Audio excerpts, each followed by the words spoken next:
This is SAP in Focus. Joining me today is Patrice Henry, Principal of Business Technology Early College High School located in Queens, New York. Known as VTEC, the school offers a 6-year academically challenging program for traditionally underserved but strongly motivated students of high potential. Welcome, Ms. Henry. Let's start by giving our viewers a little bit of background about what makes VTEC unique among other high schools in the New York City area. Thank you for that. I think that what makes us really, really unique is the fact that we are an integration of college and career preparation program. So because we're a 6-year sequence, our students have the opportunity to begin to take college courses by the 10th grade. And if they stay with us for the 6 years, they end in a terminal degree in information technology or computer information system, which is very, very unique. This program has a very unique socio-emotional component to the development of the students. How do you engage the students at this level, and what are the long-term benefits for the students? So I feel that across our nation, we can agree that we're all experiencing what would be called collective trauma. And even before the pandemic, we as a school community recognize that it's important to educate the whole child, right? Not just the academics, not just preparation for careers, but who they are as people and their characters.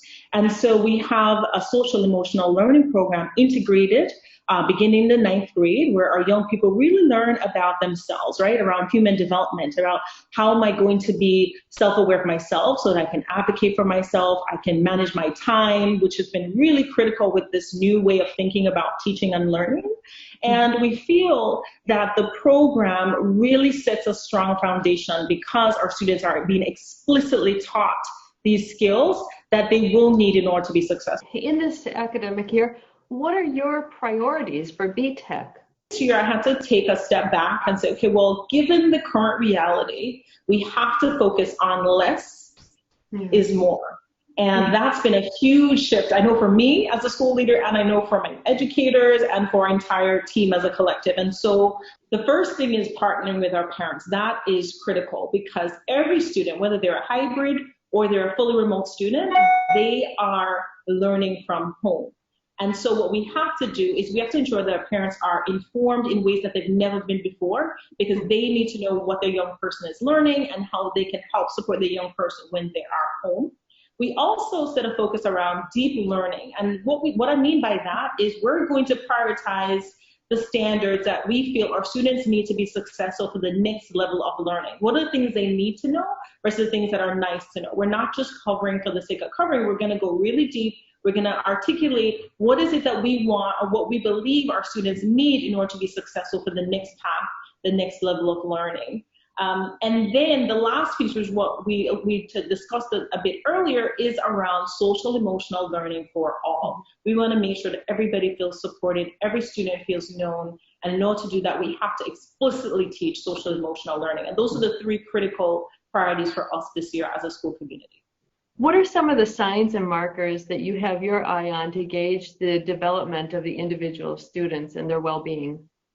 Given the current times, for us, we had to establish a screening process. We had to establish, especially for incoming new students or 9th graders. So for 9th grade students, we engaged in a screening process where we asked the group a list of questions to get a sense of how they're actually doing, how they're doing emotionally, how they feel they're doing academically. Another big indicator for us across our school community is around attendance. If students are not showing up to school, then that's going to negatively affect their ability to perform academically. And so we're always tracking. We have an attendance team that tracks their weekly attendance.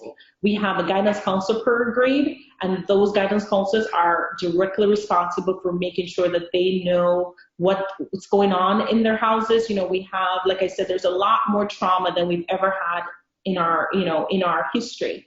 And so we're very mindful of that. We're very cognizant of that. And we just try to create a really, really strong community that we're looking for all these indicators. And if students are, falling below in any of those categories, then we know we have to go into different tiered levels of support. And that's what we've been able to do. I saw that you recently had an Ask Me Anything day. What sort of questions on the students' minds right now?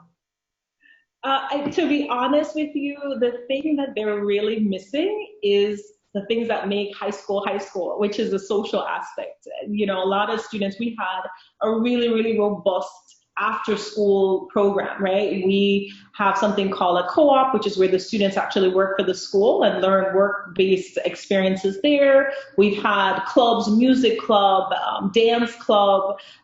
We're partnered with our campus for any kind of sports clubs.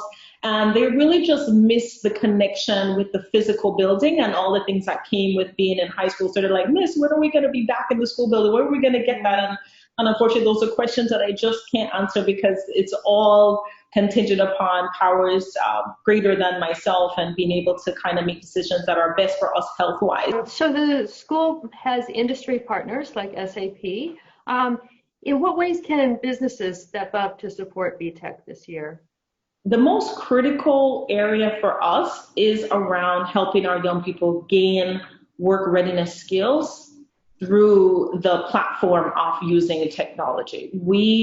Our students will still need to be successful at jobs, interviews, right? So mock interviews are one really great way in which we can help to engage. Help us with our career readiness workshops that we do. We have career day, right, or networking events where we really try to bring our young people to workforce opportunities where they can showcase the skills that they have that they've earned or accrued over the years, and then be with other possible employers where they might be able to get internship opportunities or just job shadowing opportunities so they can get a real sense of, is this something that I want to do, right? Do I really want to be a programmer? You know, do I want to be a business person? You know, really giving them a real hands-on experience. Even if we're operating through a virtual space, there's still things that can happen through a virtual lens. We can actually leverage the fact that we're all learning and working virtually. Those are some of the things I think would be super helpful for industry partners. Thank you very much for joining us today, Ms. Henry. It was a pleasure to have you here. Thank you for having me. It was great being here. This was In Focus.